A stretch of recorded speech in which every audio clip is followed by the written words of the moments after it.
बिस्मिल्लाहिर्रहमानिर्रहीम, अस्सलाम वालेकुम नाज़रीन, आप देख रहे हैं 92.8 विद सादिया अफसाल। नाज़रीन, आज वफाकी काबीना का एक और वज़ीर काबीना से अलग हो गया। पहले वज़ीर बाबर अवान साहब थे। आज हमने देखा है कि आज़म स्वाति ने भी अपना इस्तीफ़ा पेश कर दिया है।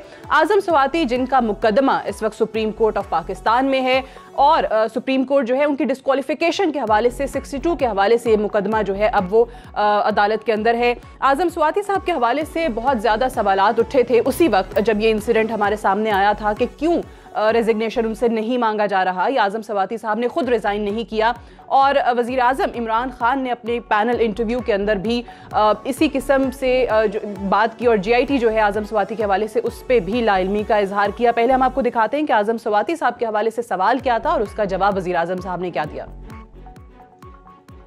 आपके वजीर आजम स्वाति साहब, उनका केस कोर्ट में चला, JIT की रिपोर्ट सामने आई जिसमें उनको कसूरवार ठहराया जा रहा है। नए पाकिस्तान में सर हम एक्सपेक्ट करते थे कि आप कोर्ट से पहले खुद एक प्रेसिडेंट सेट करें, खुद उनको अपनी काबीना से अलग करें, ये आपने करना था। सो वो नहीं हुआ। आजम स्वाति का केस है, कोई मुदाखलत, मेरे नीचे इंटीरियर मिनिस्ट्री थी, मेरे नीचे CDA था, हमने किसी JIT में मुदाखलत नहीं की। जब तक हमें JIT की रिपोर्ट नहीं आती वो तो आगे और जो रिपोर्ट कब आई है JIT की वो पहले ही आई है। ये आप फिक्र ना करें, देखें जब एक जो फैसला आएगा उसके ऊपर हम चलेंगे। कोई मुदाखलत नहीं करेंगे किसी को प्रोटेक्ट करने के लिए, मुदाखलत नहीं करेंगे किसी को प्रोटेक्ट करने के लिए। आज इस्तीफा पेश किया आजम स्वाति ने, जिस इस्तीफे को मंजूर कर लिया गया और अब अपनी इनफरादी हैसियत के अंदर आजम स्वाति सुप्रीम कोर्ट में मुकदमा कंटेस्ट करेंगे। दूसरी तरफ हम देखते हैं कि इसी इंटरव्यू को लेकर एक और स्टेटमेंट भी वजीर आजम साहब की आई जिसपे काफ़ी सवालात उठे। अपोजिशन ने फौज से इस मामले पर वजाहत तलब की। इमरान खान साहब ने जब ये कहा कि फौज जो है, अफवाज पाकिस्तान जो है वो PTI के मंशूर के साथ है, क्या कहा था वो भी देख लीजिए।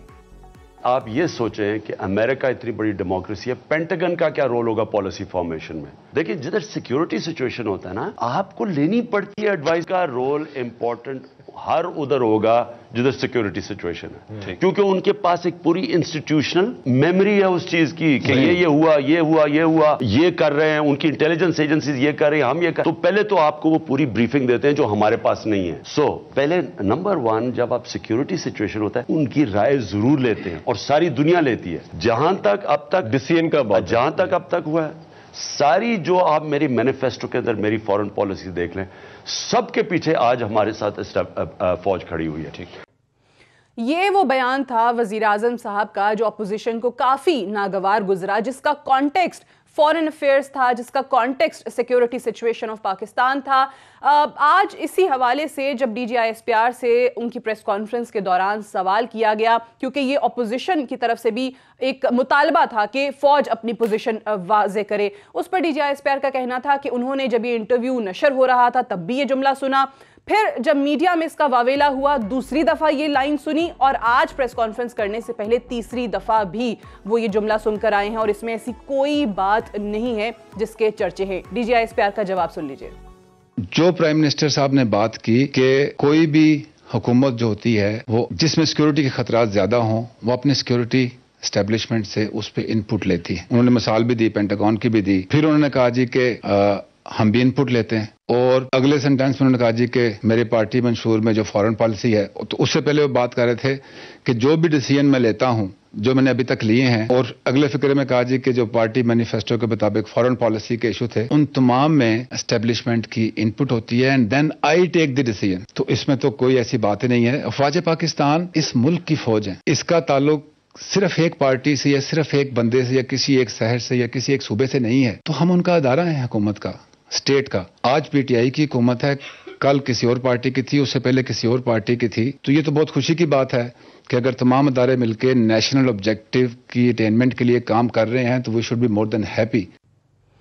सो आई थिंक इस जवाब के बाद अपोजिशन को भी जो उनका मुतालबा था, जो डिमांड थी कि वजाहत करे, वो वजाहत आ चुकी है। अब अपोजिशन भी मुतमईन होगी। एक और मामला जो कि वज़ीर आज़म साहब ने उसी इंटरव्यू के अंदर उठाया था वो इंदिया दिया था कबल अज़ वक्त इंतखाबात का, और उसका कॉन्टेक्स्ट भी साउथ पंजाब सूबे से रिलेटेड था। आज साबिक वज़ीर आज़म नवाज शरीफ जब एहतसाब अदालत पेश हुए तो उनसे इसी हवाले से सवाल किया गया तो वो काफ़ी खुश नज़र आए इस मामले पर। उन्होंने कहा कि मैं खुश हूँ कि बड़ी जल्दी अवाम की जो जान है वो पीटीआई की हुकूमत से छूटने वाली है अगर वाकई कबल इस वक्त इंतखाबात हो जाते हैं, अर्ली इलेक्शन होते हैं। दूसरी तरफ हम देखते हैं कि नवाज शरीफ साहब की नाअहली के बाद उनके छोटे भाई शहबाज शरीफ साहब वो भी एहतसाब अदालत गए और उनको भी जेल भिजवाने के आज अहकाम जारी कर दिए गए हैं। जिस तरीके से वहाँ पर वावेला हुआ, जिसको हुकूमत ये कहती है कि पाकिस्तान मुस्लिम लीग नवाज एक सोची समझी स्ट्रैटेजी के तहत इस तरीके से कारकुनों को सड़कों पर लेकर आई थी, लाठीचार्ज किया गया। मरियम औरंगजेब साहिबा कहती हैं कि हम पुलिस के खिलाफ एफआईआर दर्ज करवाएंगे। इस पर ट्वीट्स भी आए। ख्वाजा साद रफीक ने इसको बदतरीन रियासती दहशतगर्दी करार दिया। ये भी कहा कि शहबाज शरीफ कैदी नहीं हैं, मग़वी हैं। दूसरी तरफ अगर पाकिस्तान मुस्लिम लीग नवाज के ही लोगों से ये सवालात किए जाएं कि आज जब एक शख्स की गिरफ्तारी को आप जुल्म और नाइंसाफ़ी से ताबीर कर रहे हैं तो मॉडल टाउन सानेहा क्या था? क्या उस वक्त रियासती दहशतगर्दी की मिसाल हमारे सामने नहीं आई थी? सिर्फ यही नहीं, 14 मार्च 2014 को 5 रोज से मुतालबात के लिए बैठी नर्सेस पर लाठीचार्ज किसने किया था? उसमें हामला खवातीन भी थी। और जिस अंदाज में मॉडल टाउन के दौरान ही बापर्दा खवातीन को बेइज्जत किया गया, बुजुर्ग अफराद को सफ़ेद दाढ़ियों से खींचा गया, उसका जवाबदेह कौन है? 56 कंपनियों के हवाले किया गया इस सूबे को। लेकिन आज भी हम देखते हैं कि कुछ शहरी जो हैं अगर सुख का सांस आपको लेते दिखाई दिए तो वो कहीं पे परवेज़ इलाही साहब की बात करेंगे, कहीं पर शहबाज शरीफ साहब के उन इक़दामात की ज़रूर बात कर देंगे जिसमें आज बाद में पता चलता है कि करप्शन बेतहाशा हुई है और रोज़ाना नए नए किस्से जो है वो आवाम के सामने आते हैं। बहरहाल आज इन्हीं तमाम चीज़ों के हवाले से प्रोग्राम में बात करेंगे। फैसल वावड़ा साहब हमारे साथ मौजूद हैं इस्लामाबाद स्टूडियोज़ में, पाकिस्तान तहरीक इंसाफ के सीनियर रहनुमा हैं, वफाकी वज़ीर बराए आबी वसाइल, बहुत शुक्रिया आपकी तशरीफ़ आवरी का। शेख वकास अकरम साहब हमारे साथ मौजूद हैं, सीनियर सियासतदान हैं, साबिक वज़ीर हैं, बहुत शुक्रिया आपकी तशरीफ़ आवरी का भी। और मलिक अहमद ख़ान साहब पाकिस्तान मुस्लिम लीग नवाज़ के सीनियर रहनुमा हैं, कसूर से हमें ज्वाइन कर रहे हैं। मलिक साहब को भी खुशामदीद कहते हैं।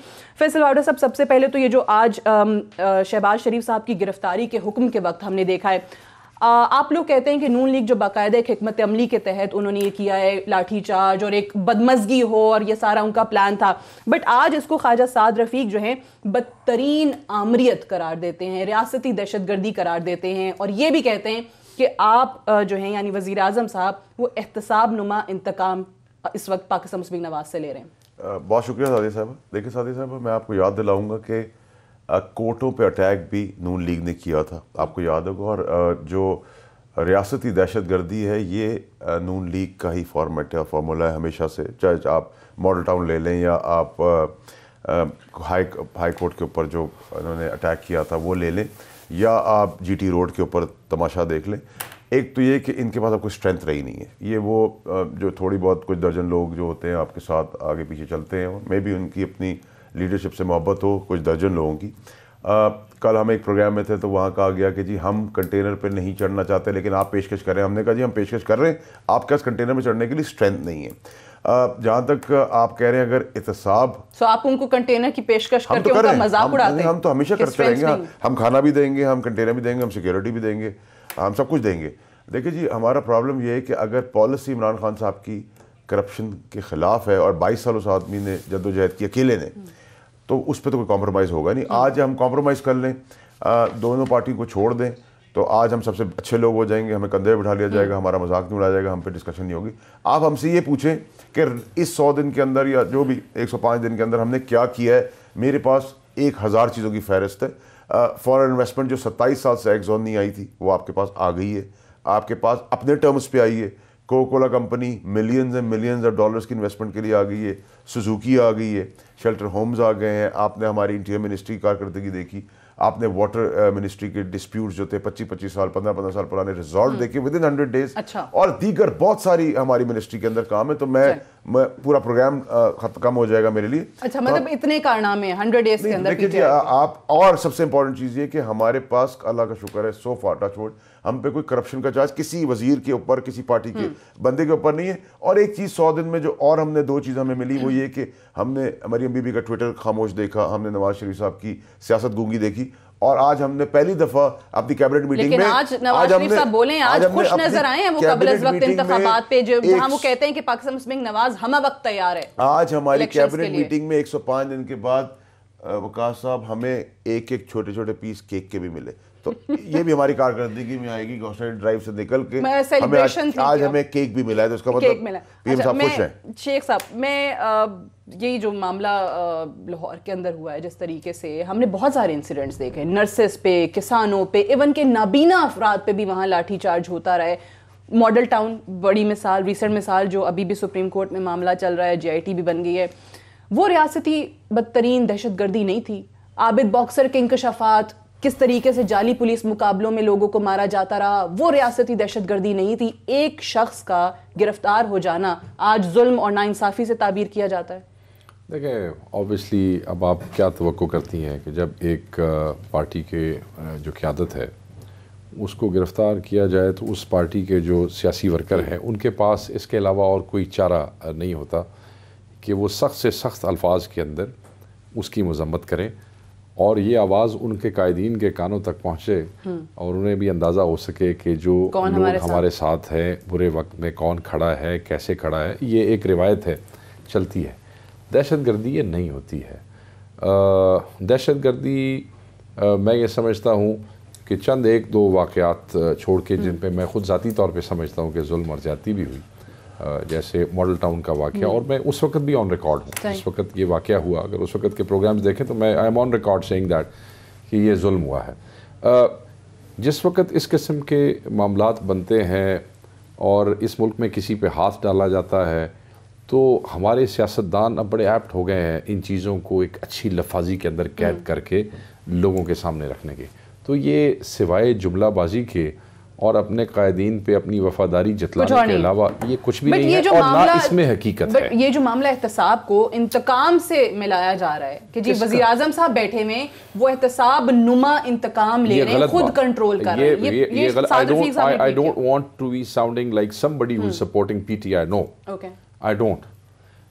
मगर मैं इस बात पे ये कहूँगा कि अगर कोई आदमी कहे कि इमरान खान इंतकाम ले रहा है तो ये बात मैं इसलिए उससे एग्री नहीं करता। इमरान खान किस बात का इंतकाम ले रहा है? क्या आपने इमरान को जेल में डाला? क्या आपने इमरान की ज़बान कटवाई थी? क्या आपने कहा था कि इसको हम समंदर में फेंक देंगे? इंतकाम तो आप और नून लीग और पीपल्स पार्टी एक दूसरे से लेते रहे हैं। एक टेन्योर में एक मारता रहा है और दूसरे टेन्योर में दूसरा उससे इंतकाम लेता रहा है। और दूसरी बात है, ये जिस किस्म के सेटअप में आप और हम और ये हुकूमत और ये अपोजिशन इस वक्त मौजूद है, अगर कोई आदमी ये कहे कि इमरान खान इंतकाम ले रहे हैं थ्रू कोर्ट्स या थ्रू रियासती इदारों के, तो मैं उसकी सियासी फहमो फरासत के ऊपर एक बहुत बड़ा सवालिया निशान रखता हूँ। ठीक है, इमरान खान किसी सूरत आप कहते हैं कि इंतकाम नहीं, इमरान खान के हाथ में नहीं है। न चीफ जस्टिस साकिब निसार इमरान खान के हाथ में है, न कोई एहतसाब की अदालतें इमरान खान के हाथ में है, ना कोई एहतसाबी इदारा इमरान खान को इस वक्त जवाबदेह है। सही है, आप जेहन में रखिएगा। सो ये पता नहीं किसको बेवकूफ़ बना रहे हैं। इन लोगों को ही पता है ये टॉक शो की गुफ्तगू और बाहर की गुफ्तगू और जो है वो थड़े की गुफ्तगू, इन लोगों को ये थोड़ा सा सेंसिबल हो जाए। अब ये इनको अरसा हो गया लोगों के सामने अपने वो पेश करते हुए। खान इंतकाम अभी नहीं ले रहा, ये इंतकाम इनसे वक्त ले रहा है, जो लोगों ने इन्होंने लोगों के साथ किया है। कुदरत का मुसल्लमा असूल है, इससे आप बच नहीं सकते। जो इन्होंने लोगों के साथ किया है वो इनके साथ हो रहा है। अच्छा, मलिक अहमद खान साहब, अस्सलाम वालेकुम, बहुत शुक्रिया। मुझे ये बताएं कि चलें, ये एहतसाब की बात बड़ी ज़बरदस्त अभी शेख वकास अकरम साहब ने किया, यहीं से शुरू कर लेते हैं। वो कहते हैं कि वज़ीर आज़म साहब के कंट्रोल में जब है ही नहीं एहतसाबी इदारे जिन्होंने एहतसाब करना है, ना ही चीफ जस्टिस ऑफ पाकिस्तान जो है, ना ही अदालतें इमरान खान के बतौर वज़ीर आज़म कंट्रोल में हैं, तो फिर आप लोग किस इंतकाम की बात कर रहे हैं? ये जो साद रफीक साहब ने भी आज कहा कि एहतसाब नुमा इंतकाम जिसको वज़ीर आज़म खुद कंट्रोल करते हैं। देखिए, अगर जहां तक अकाउंटेबिलिटी का ताल्लुक है तो अकाउंटेबिलिटी में किसी जगह पर भी कोई पार्टीजन बायस नजर नहीं आना चाहिए। अभी जितनी भी अकाउंटेबिलिटी हो रही है सिर्फ पॉलिटिकल ओपोनेंट्स की हो रही है। अपनी सफों के अंदर जितने लोग मौजूद हैं उन किसी की जिनके बड़े बड़े नैब के पास इंक्वायरी के केसेस चल रहे हैं, किसी को कोई अरेस्ट नहीं किया गया, किसी के खिलाफ कोई कार्रवाई नहीं है और किसी की कोई पेशी नहीं है। और अगर वो प्रिंसिपल्स जो पीटीए खुद ले डाउन करती रही एहतसाब के मामले में और कहती रही कि अगर किसी का नाम आएगा तो उसको रिजाइन करके फेस करना चाहिए, तो कहीं पर हम देख रहे हैं कि ऐसा कोई सिलसिला नहीं है। बल्कि अब लिविंग दैट असाइड की अकाउंटेबिलिटी सियासी इंतकाम है कि नहीं है, इसको एक तरफ रखते हुए मैं ज्यादा जरूरी आपकी जिस बात पर कमेंट करना चाहूंगा, आपने मॉडल टाउन की और आज की जो वहां पर पुलिस की केस थी इसकी आपस में बात की कि मॉडल टाउन का केस जो था वो रियासत की दहशतगर्दी थी। देखिए, गुजारिश ये है कि इससे पहले हमने ये बात ऐसे नहीं की, लेकिन आज के बाद हम करने में हक बजाने में हैं। जब से सुप्रीम कोर्ट ने ये हुक्म दिया कि एक नई JIT बनेगी और वो JIT आज की हुकूमत के ताबे बनेगी, वो बनाएंगे, तो उसमें फिर हमारा उस JIT को कंट्रोल करने का मामला खत्म हुआ। तो अब वो पॉइंट ऑफ व्यू जो आज तक सामने नहीं आया, अब हम रखने का इस्तेहकाक करते हैं। हम ये कहते हैं कि वो जब पुलिस का वहां पर एक्शन हुआ तो वो एक डिसप्रोपोर्शनेट यूज ऑफ फोर्स था। हम ये कहते हैं कि वहां पर जत्थाबंद लोग थे। हम ये कहते हैं कि वहां पर स्टेट को प्रोवोक करके एंगेज किया गया। इस चीज का भी एविडेंस हम इस JIT को जरूर पेश करेंगे कि जिसमें ये चीज ऑन रिकॉर्ड आई टू द पुलिस ऑफिसर्स कि वहां पर 3 या 4 पुलिस ऑफिसर्स को फायर लगी। वो पुलिस ऑफिसर्स जिला हॉस्पिटल में पहुंचे। अब हम जरूर ये लेकर आएंगे कि वो जो गोलियां लगी वो वर्टिकल थी, वो नीचे खड़े किसी आदमी की तरफ से नहीं मारी गई थी, वो रूफ टॉप से मारी गई थी। ये मेडिकल MLCs के अंदर मौजूद है। अब ये सारी आप कह रहे हैं कि मॉडल टाउन वाला जो है, जो आज तक हम सुन रहे हैं, अब JIT भी बन गई है, ताहिरुल कादरी पेश हुए, आप कहते हैं कि वो रियासत को इंस्टिगेट किया गया था। अब काइंडली मैं अब बता देंगी क्योंकि वेरी सीरियस नेचर ऑफ जो ये मामला है, इस केस की नोयत बड़ी संजीदा है। एक ब्रेक लेते हैं, ब्रेक से वापस आते हैं। Meanwhile we will try to fix it. Thank you.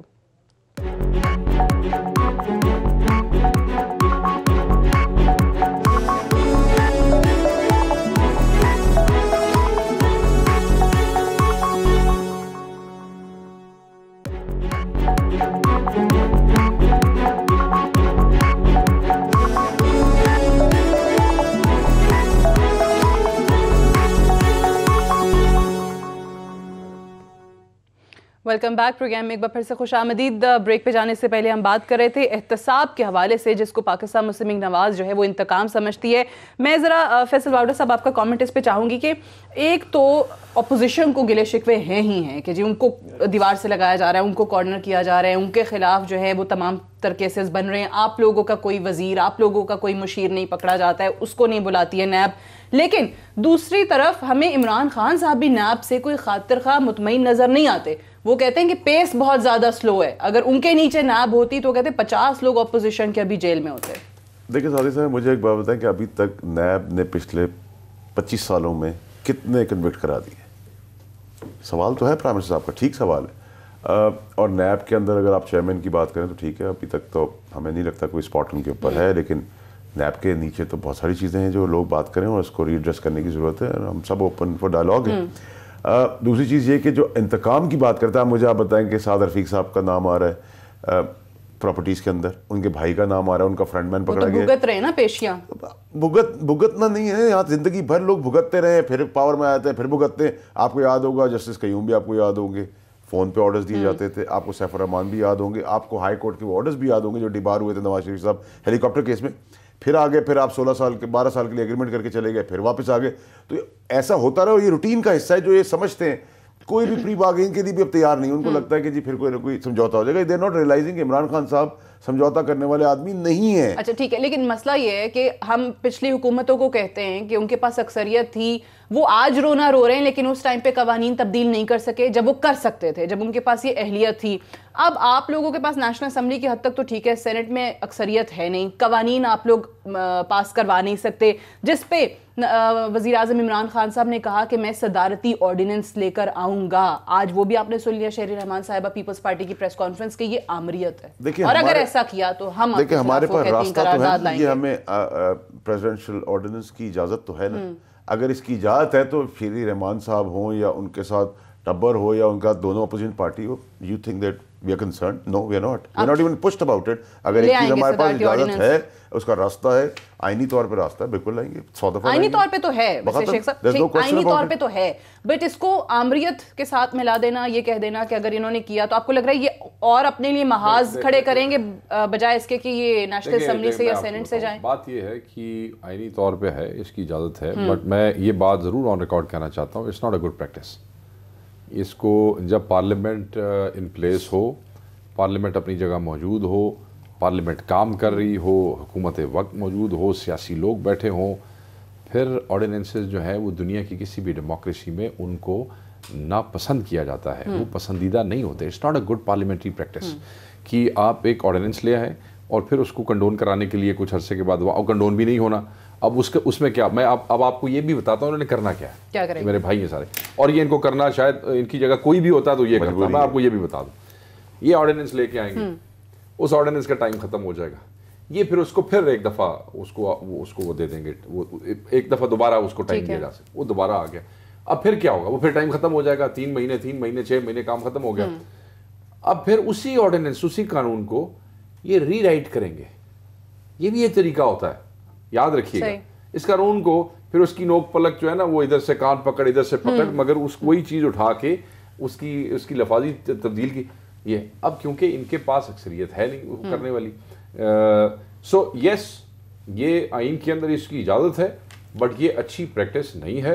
और अगर गवर्नमेंट नहीं है, लेकिन इस हुकूमत में वो लचक दिखाने की, फ्लेक्सिबल होने की सलाहियत भी तो नहीं है ना। मैं अंदर ही आ रहा हूँ, मुझे ये समझ नहीं आ रही कि मैं अगले दिन कह रहा था कि अगर सेनेट में लच्छे यहाँ से ले जाते हैं और सेनेट में जाके सेनेट में अगर प्यार से, तहम्मुल से, बुर्दबारी से अपोजिशन जमातों के उन लोगों के साथ जो वहाँ अंदर बैठे हैं, वो जेलों में तो नहीं है ना, और जो लोग जेलों में हैं या जिनके ट्रायल चल रहे हैं वो उनके गुनाह के हिस्सेदार भी नहीं है, सपोर्टर जरूर हो सकते हैं। यहाँ पे तो ब्लाइंड फेथ होता है ना अपने लीडर पे। तो हो सकता है जो सेनेट में बैठा है वो किसी करप्ट आदमी के साथ जरूर हो, उस ब्लाइंड फेथ, उस एजेंडे पे जिस पे वो चल रहा था। इसका ये मतलब नहीं है कि वो जो बैठा है वो भी करप्ट हो। तो आप वो चोर डाकू के नारे में उस आदमी से जिससे कल आप उसको भी दूर कर दिया, दूर कर दिया, अब आप इस काबिल भी नहीं रह गए कि आप उससे बैठ के बात कर सकें। So that was wrong. आपको तहम्मुल के साथ उनसे प्यार मोहब्बत रखनी चाहिए। बट सब लोग कहते हैं ना कि खान साहब जो हैं वो रिवायती सियासतदान नहीं है।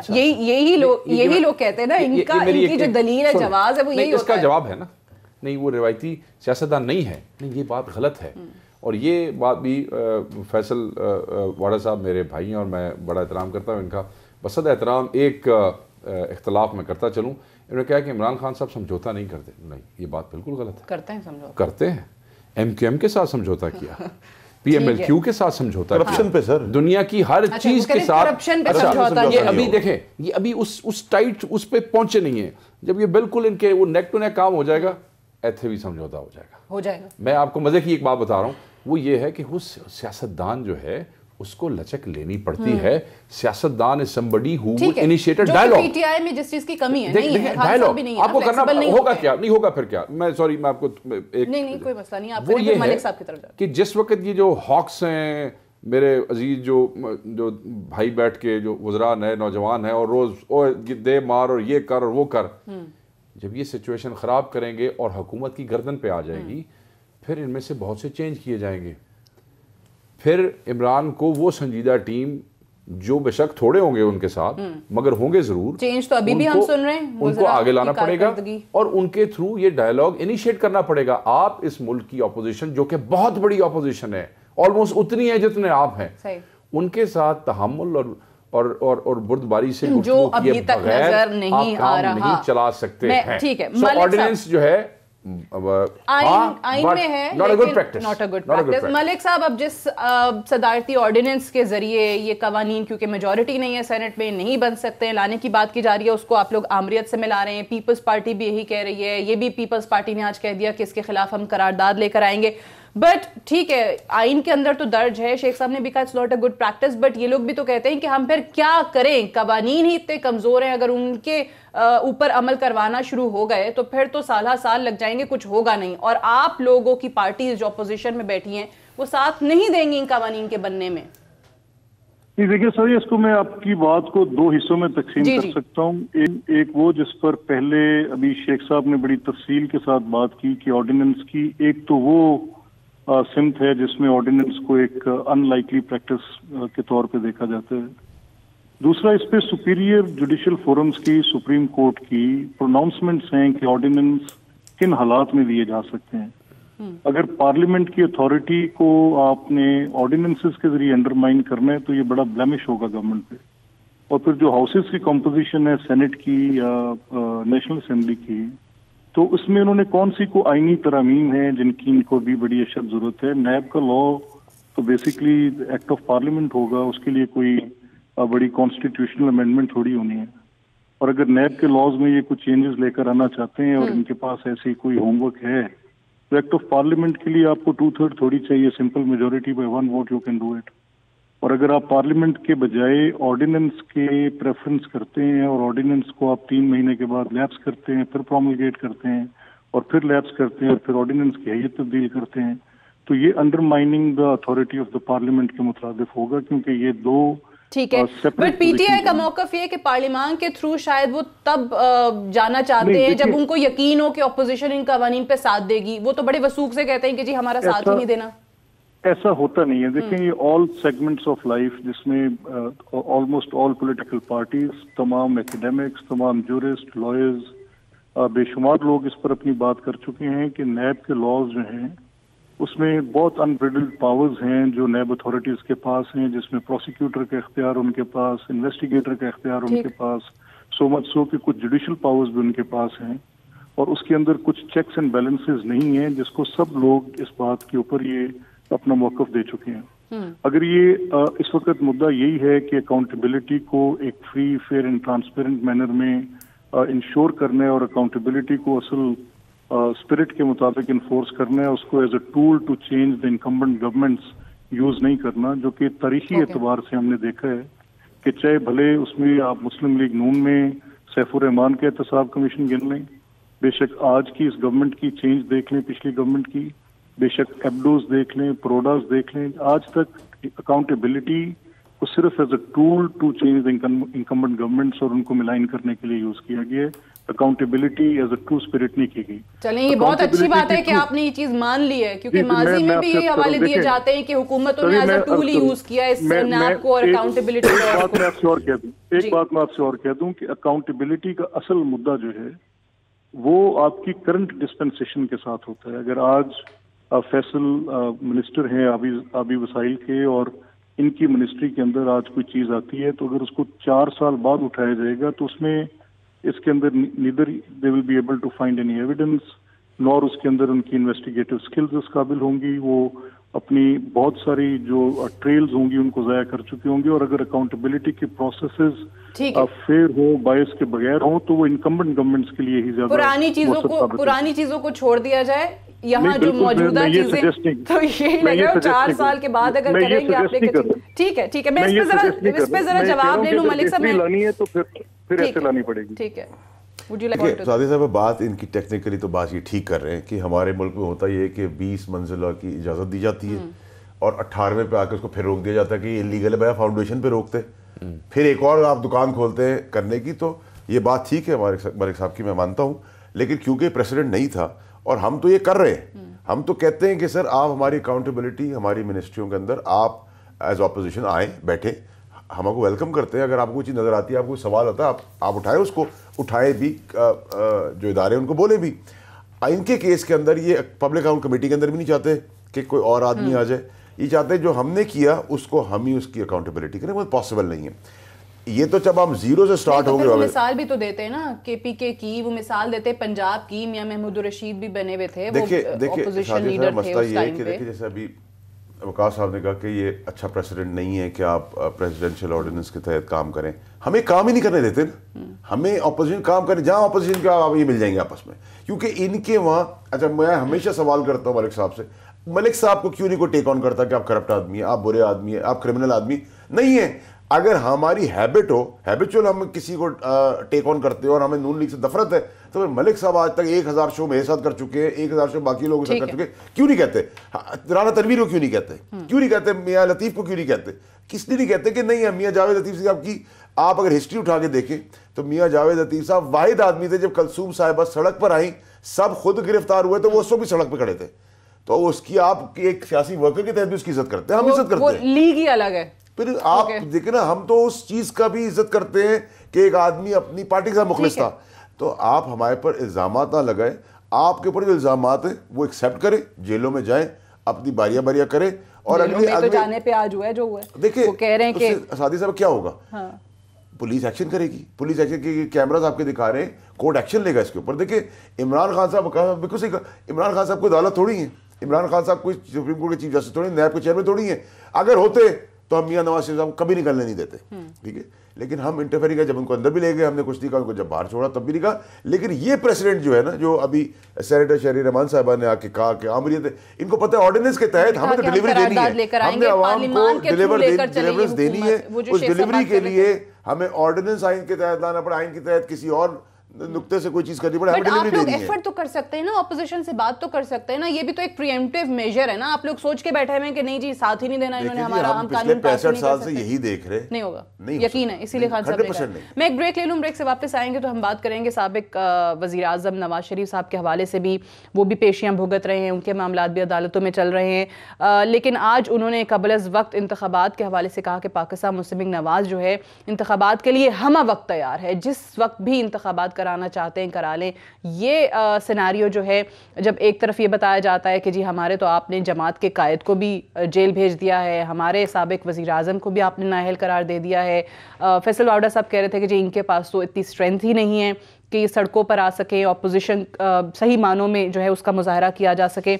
इस पे वाकई पाकिस्तान मुस्लिम लीग नवाज को लगता है कि अगर 6 महीने बाद, साल बाद इंतखाबात होते हैं तो वो उसके लिए एक्चुअल वर्ड्स में रेडी हैं? बात करते हैं एक वक्फे के बाद।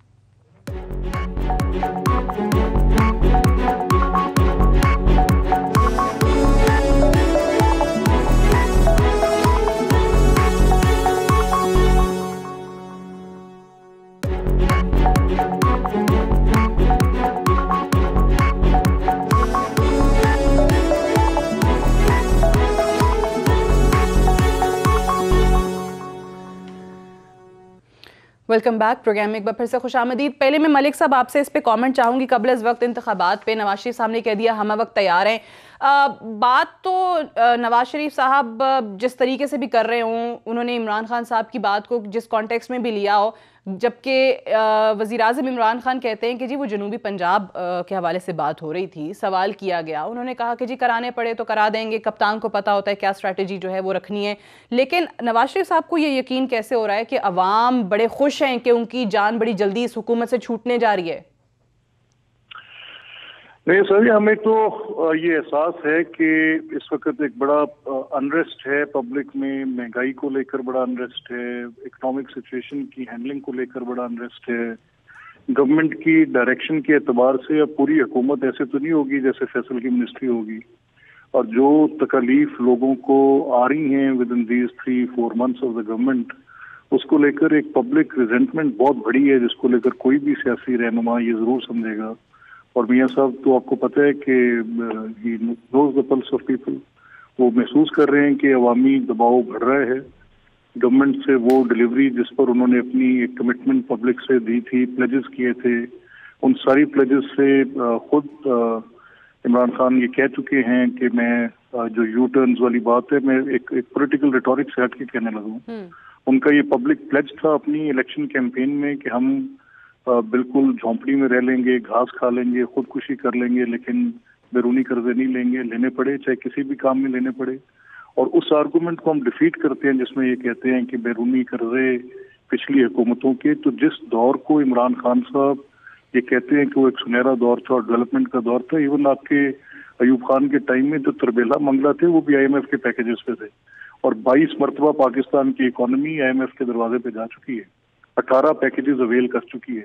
1958 से ये सिलसिला शुरू है, और 18 पैकेजेस में से किसी एक में हमारी किसी गवर्नमेंट ने, चाहे मिलिट्री गवर्नमेंट है या पॉलिटिकल गवर्नमेंट है, other than the previous government, कर्जा लेने में अगेन वही बात है कि एतराज नहीं होगा। घर का निजाम भी अगर चलाना हो तो आप कर्जा ले ही लेते हैं, बट द थिंग इज कि अगर कर्जा लेके आप गैर जरूरी प्रोजेक्ट्स में लगा देते हैं और तरजीह जो है वो उन मंसूबों की नहीं होती जो अवामी मंसूबे हैं या जहां लगना चाहिए पैसा। इस पर भी मैं आपकी थोड़ी सी इसकी वजाहत कर दूं। देखिए, पंजाब का बजट 2268 खरब का बजट था जो पिछला बजट था। अब उस बजट में 56% हेल्थ और एजुकेशन पे था, 56%। 44% में से 0.8% जिनको आप कह रहे हैं कि वो मंसूबे जो तरजीहात गलत थी, जो ट्रांसपोर्ट की, उनको आप गलत तरजीह कह लें, लेकिन सिर्फ 0.8% था। जो 200 अरब रुपए के कर्जे की बात, जो एग्जिम बैंक का ऑरेंज लाइन का लोन है, वो 11 साल के ग्रेस पीरियड के साथ है। अब तो रिकॉर्ड फैसल वगैरह के पास है, और उसकी जो पेमेंट्स हैं वो इतने कंसेशनल हैं कि आपने 7 साल तक कोई किस्त भी नहीं देनी। And the time and money you will save on fuel, वो उसके कंपैरेटिव है कि आप कितनी बचाते हैं। और अगर ये इतना ही बुरा था तो फिर क्यों सर्कुलर रेलवेज कराची लिया गया, और फिर क्यों पिशावर के अंदर मेट्रोज को और रेलवेज के प्रोजेक्ट्स को डिमांड करके लिया गया? ठीक है कि वही प्रोजेक्ट पे ये हुकूमत क्यों लेके चली? It means nothing. ठीक है, मैं शेख साहब मुझे ये बताएं कि एक ट्रेंड तो जो आज उस पर हम बात करना चाहेंगे आपसे भी कि आजम स्वाति साहब, बाबर अवान साहब वाला हुआ था इंसिडेंट, कहा गया कि जी इस्तीफा मांग लिया गया। आजम स्वाति साहब के हवाले से भी खबरें ही आई कि उनसे कहा गया है रिजाइन कर दें, तो उन्होंने रेजिग्नेशन अपना पेश किया, मंजूर हो गया।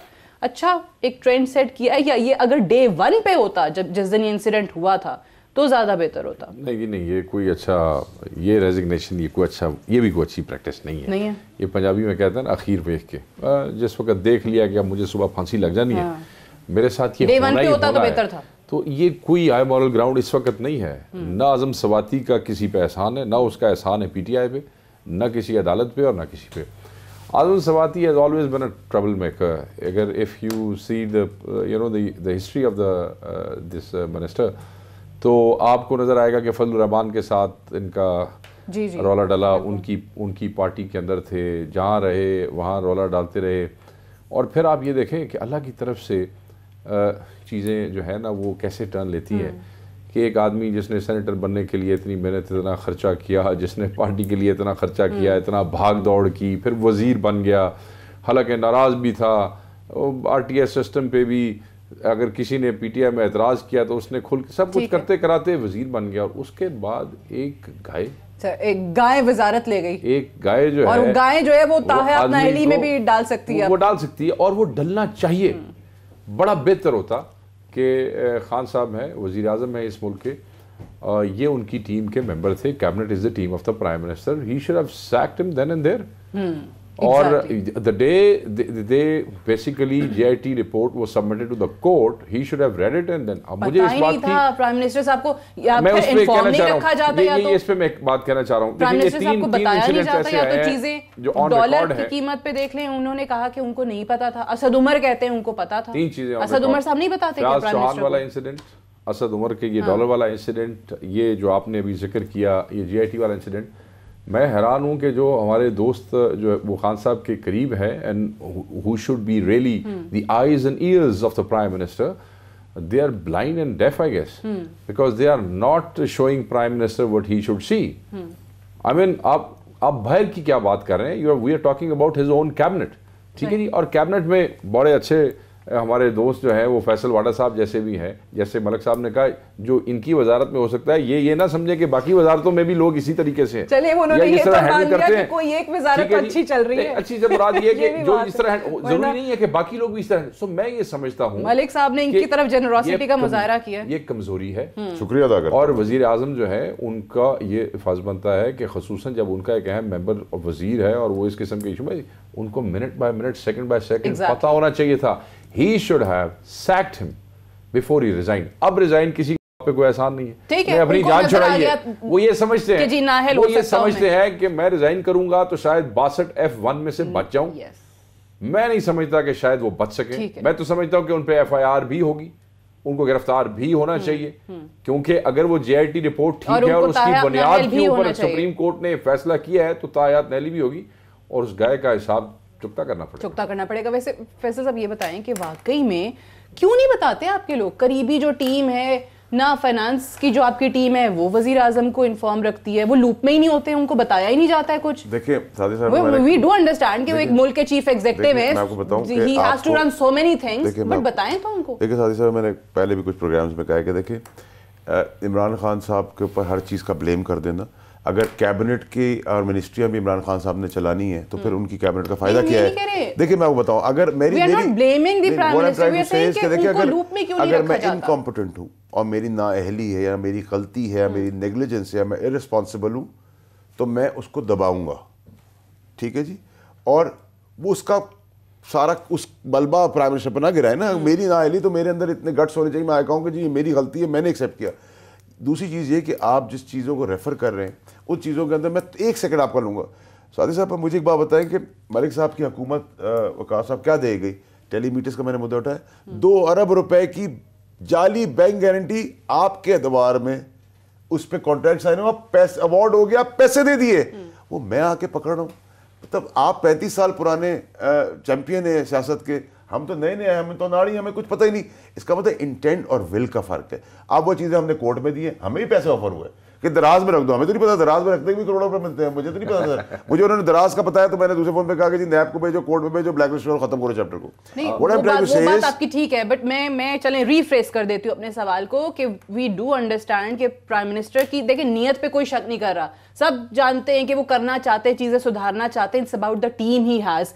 अगर वाकई फाइनेंस के हवाले से वो उस दिन इतना सब कुछ हुआ, 2 दफा डिवैल्यू हो चुका है आपका रुपया, वजीर आजम साहब अगर पूछ नहीं सकते अपनी फाइनेंस टीम को, असद उमर साहब रिस्पॉन्सिबिलिटी अगर नहीं ले सकते, तो फिर कौन कसूरवार है? ना मुझे सिर्फ ये बता दे कौन कसूरवार है। ना असद उमर साहब यहाँ पे रिस्पॉन्सिबिलिटी ले रहे हैं, मतलब मईशत का अगर बुरा हाल, आई एम सॉरी टू से, बट अगर कोई करता है तो आपकी हुकूमत को असद उमर साहब ले डबोएंगे। देखिए जी, आपका व्यू है और ये पब्लिक का व्यू है। एक इमरान खान साहब ने सेलेक्ट किया किसी को, मुझे सही सेलेक्ट किया, गलत सेलेक्ट किया, तो प्राइम मिनिस्टर का प्रोगेटिव है, वो जब चाहे रखेंगे, जब चाहे हटा देंगे। तो let him decide, he is the prime minister, he is the captain of the team, let him decide with time. बिल्कुल बताइए, आपको बताना जरूरी है। अच्छा, जेआईटी का पता ही नहीं था? देखिए, मुझे बताना जरूरी नहीं है, वजीर आजम को तो पता होना चाहिए कि कोई जेआईटी आई है आजम सवाती पे। बहुत बड़े बड़े चैलेंजेस हैं, 17-18 रिपोर्ट सबमिट हुई है, कर रहा है। देखिए, उसके लिए मे बी आपकी बात बिल्कुल ठीक हो, लेकिन ये वो चीफ जस्टिस, ये वो प्राइम मिनिस्टर नहीं है जो सिर्फ पाए निहारी खाता हो। प्लीज अंडरस्टैंड, पाए निहारी नहीं खाते, लेकिन आप लोग फिर भी उन्हें बताते हैं। फैसल भाई ने एक बात की कि अगर कोई वजीर है और वो कोई इनकॉम्पिटेंट है या डिलीवर नहीं करता तो उसमें प्राइम मिनिस्टर क्या कसूर है? या प्राइम मिनिस्टर नो, अगर फैसल वाला साहब का कसूर ये है कि उन्होंने उनको उस जगह पे लगाया। फैसल वाला साहब is the member of his cabinet, his team. अगर ये वाटर मैनेजमेंट की वजारत के अंदर बहुत अच्छा काम करेंगे तो जहाँ इनकी पजीराई होगी वहाँ इनके वजीर आज़म और वजीर आज़म के विजन की भी पजीराई होगी। बिल्कुल ठीक है। मगर if he message up with something तो वो सारी बदनामी इनकी हो या ना हो, हुकूमत की और वजीर आज़म की ज़रूर होगी। इसलिए कि मिनिस्टर जो है वो वजीर आज़म के बिहाफ पे, याद रखिएगा, उस वजारत को रन कर रहा है। आपको लग रहा है कुछ वज़रा तब्दील होने जा रहे हैं? देखें, ये असद उमर साहब आज भी बड़ी तरदीद आ रही है, नहीं इनकी कह रहे हैं फाइनेंस टीम में, ये तो इनकी पार्टी है, इसमें फैसल भाई ज्यादा बेहतर बता सकते हैं। मैं तो सिर्फ ये कहूंगा, right man for the right job वाली चीज इस हुकूमत ने की है। मैं ये कहता हूं कि होने जा रहे हैं का मुझे पता नहीं, होने चाहिए अगर ये लॉन्ग टर्म रहना चाहते हैं और आगे इज्जत से जाना चाहते हैं। देखें, नाकामियां भी होती हैं, कामयाबियां भी होती हैं, लॉन्ग टर्म अचीवमेंट्स होती हैं, शॉर्ट टर्म अचीवमेंट्स होती हैं। ये 100 दिन वाली कहानी तो इन बेचारों ने खुद अपने गले डाल ली। 100 दिन में कुछ नहीं होता। चलें, लेकिन इसको भी अप्रिशिएट करें ना कि चलें एहतसाब के लिए पेश तो कर रहे हैं, कह तो रहे हैं कि जी पूछ लें हमसे, सवाल करें जो जानना चाहते हैं। अच्छा, दूसरी बात, इसका मैं जवाब दे दूं सवाल का। यहाँ उन्होंने कहा जी कि आप सवाल करने के लिए आए अपोजिशन एमएनए कैसे सवाल करेंगे? आपने तो कमेटी ही नहीं बनाई। आपका तो जो हमारा जो भाई बैठा है असद कैसर, आप ये देख लें कि स्टैंडिंग कमेटीज नहीं बनी। स्टैंडिंग कमेटीज वाहिद रास्ता है एज पार्लियामेंट्री ओवरसाइट का। वो भी वजीर आजम ने कहा ना कि हम तो अपोजिशन का वेट कर रहे हैं। अब उन्होंने इशारा दे दिया है कि अगर नहीं आते तो हम अपने लोगों के साथ बना दें आप। वो कह रहे हैं देखिए, मैं आपको बताऊं, इसलिए कि वो हुकूमत को तो उसमें देखना नहीं चाहिए। वो तो आपके, मैं कहता हूं प्राइम मिनिस्टर को भी इस पे पोजीशन नहीं लेनी चाहिए। ठीक है, कस्टोडियन ऑफ द हाउस, वो बात उसको ये लेना चाहिए। अगर एक पार्टी नहीं कोऑपरेट कर रही है, सो बी इट, आप अपना काम शुरू करें, कोई तो चेक करे। Let me tell you, historically हुकूमती एमएनएस भी जब बैठते हैं स्टैंडिंग कमेटीज में तो वो भी इदारों को और वजीरों को बिल्कुल सही है झंझोड़ते हैं। मैंने खुद देखा है। लास्ट कमेंट देखिए सादी साहब, मैं वही कहूंगा कि देखिए जी, quitter never wins and winners never quit. We will not quit. हम जिस तरह चल रहे हैं चलते रहेंगे। इमरान खान साहब ने वर्ल्ड कप भी इसी तरह अनाड़ी लोगों से जिताया था। हमारी कोई लेगेसी नहीं पॉलिटिकल। मान रहे हैं अनाड़ी लोग हैं आपके? हम अनाड़ी लोग हैं। वर्ल्ड कप में जावेद मियांदाद साथ थे। हम अपनी तो बात करेंगे ना, हमारी तो पॉलिटिकल लेगेसी नहीं थी। 5 खानदानों ने कभी सियासत नहीं की, इन्हीं को खड़ा किया, इनसे सियासत करवाई, इनको पैशन दिया, हम जीते। किन किन का? शहबाज शरीफ साहब का खड़ा हुआ है। Depends on the captain. Captain की क्रेडिट को अपना दे, उसकी क्वालिटी है, वो करके दिखाएगा इंशाल्लाह। टीम में भी वी होप के सारे के सारे लोग खान साहब को मायूस ना करें। सारा ही कैच ड्रॉप हो जाएगा तो कप्तान क्या करेगा? एग्जैक्टली। बहुत शुक्रिया फैसल बावड़ा साहब आपका, शेख वकास अकरम साहब, मलिक अहमद खान साहब का भी प्रोग्राम में ज्वाइन करने के लिए। That's all for tonight. इजाजत दीजिए, खुदा हाफिज। हैं।